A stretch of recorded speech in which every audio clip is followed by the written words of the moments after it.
Gwalior police अपराधियों पर लगाम कसने में खुद को नाकाम समझने लगी है, लिहाजा अब पुलिस ने भगवान महादेव की शरण ली और अपराधियों पर नकेल कसने की प्रार्थना की। किस अंदाज में, आइए देखते हैं। कुछ दिनों पहले छतरपुर में बिगड़ती कानून व्यवस्था को लेकर गुस्साए लोगों ने थाने में ही तोड़फोड़ कर आग लगा दी। जब जनता का गुस्सा सड़क पर उतरा, तब जाकर पुलिस महकमे को समझ आई और फिर कानून व्यवस्था को बनाने के लिए सीएसपी समेत 3 थाना प्रभारियों का तबादला कर दिया गया।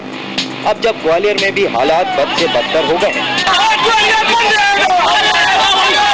तो एसपी और एएसपी को भगवान की याद आई है। शुक्लांबरधरं विष्णुं शशिवर्णं चतुर्भुजं।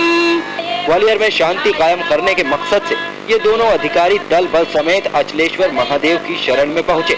हालांकि शहर में कांग्रेस द्वारा बंद कराया जा रहा था, लेकिन इन अधिकारियों को बिगड़ते कानून व्यवस्था से ज्यादा चिंता अपने तबादले की थी। दोनों ने सोचा कि कहीं ऐसा न हो कि अपना भी तबादला कर दिया जाए। अपराधियों पर तो लगाम लग नहीं रही, तो भगवान से ही गुहार कर ली जाए,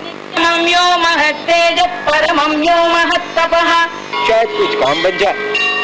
जानकारी मिली कि एसपी एडिशनल एसपी अभिषेक कराने के लिए आ रहे हैं। मैंने तुरंत तैयारी की और उनका अभिषेक करा, भगवान शंकर का अभिषेक उनके द्वारा कराया गया।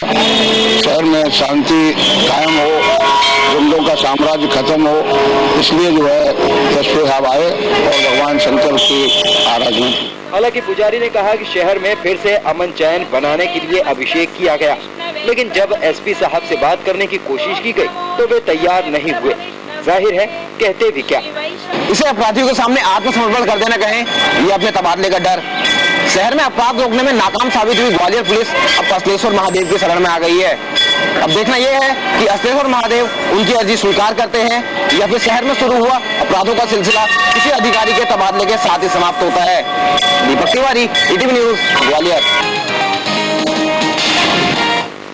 तो ग्वालियर में बेलगाम होती कानून व्यवस्था को पटरी पर लाने के लिए अब शहर की कमान एसटीएफ ने संभाल ली है। ताबड़तोड़ हत्याएं और लूट की वारदात को रोकने में विफल रही ग्वालियर पुलिस जहां अपराधियों के सामने बैकफुट पर आ गई है, वहीं इन वारदातों पर लगाम लगाने के साथ ही अपराधियों की धरपकड़ के लिए पुलिस मुख्यालय भोपाल के आदेश पर एसटीएफ और इंटेलिजेंस की टीमों ने ग्वालियर शहर में डेरा डाल लिया है। अब उम्मीद की जा सकती है कि वाकई जिस तरह से ग्वालियर में अपराध बढ़ रहे थे, उन पर कुछ हद तक लगाम लगाई जा सके।